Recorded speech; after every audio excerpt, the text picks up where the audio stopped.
So guys, welcome once again sa aking YouTube channel. Ngayon mga kaibigan, gagawa tayo ng mango and chocolate drink, okay? Ang ginamit ko mga kaibigan, Menu Magic Gulaman, clear ang flavor, dalawang sachets mga kaibigan. So this time, ibubuhos na natin yung ating gulaman, okay? Tapos ngayon, maglalagay ako ng salt. Tapos guys, haluin lang natin. Haluin natin ng maigi. Pagkahalo natin, maglalagay tayo ng half pitchel ng tubig mga kaibigan. So yun. Haluin naman natin ulit yung ating gulaman. Tapos pag nahalo na natin to, isasalang natin sa ating kalan. So sa mga nagkikrave dyan ng drink, hindi nyo na kailangan pa bumili sa labas. Kung meron naman kayong manga at home, okay? Ang ingredients natin, we have mangoes, we have chocolate bars, all-purpose cream, evaporated milk, at saka syempre fresh milk mga kaibigan. So tutuloy ko lang yung paghalo ng ating gulaman. Tandaan natin clear yung flavor mga kaibigan. Tapos isasalang ko na sa ating kawali. Okay? Once again guys, huwag po kayong magsawa na manood ng aking mga vlogs. Please do not forget to subscribe on my YouTube channel and please share. Thank you. So guys, ito kumukulo na yung ating gulaman. Isasalin ko na ngayon sa ating mga pan. Tapos hintayin lang natin mga kaibigan na tumigas.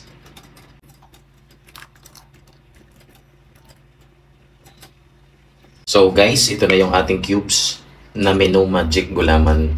Ilalagay na natin sa separate pan para timplahan na natin. Yung second natin na Menu Magic Gulaman.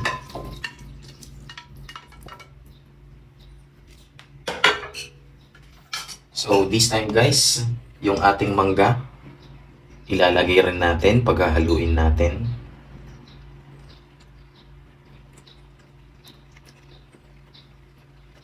Guys, itong ating drink ay very refreshing ho ito. Tapos, syempre, at a minimal cost. So guys, tapusin lang natin yung ating mangga. Sana matry nyo ho ito kasi masarap po ito mga kaibigan. Syempre, yung drink natin na to, this is best served when chilled. So guys, meron na lang tayong isa na natira.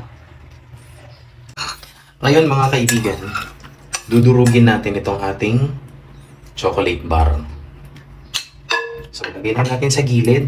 Durugin natin.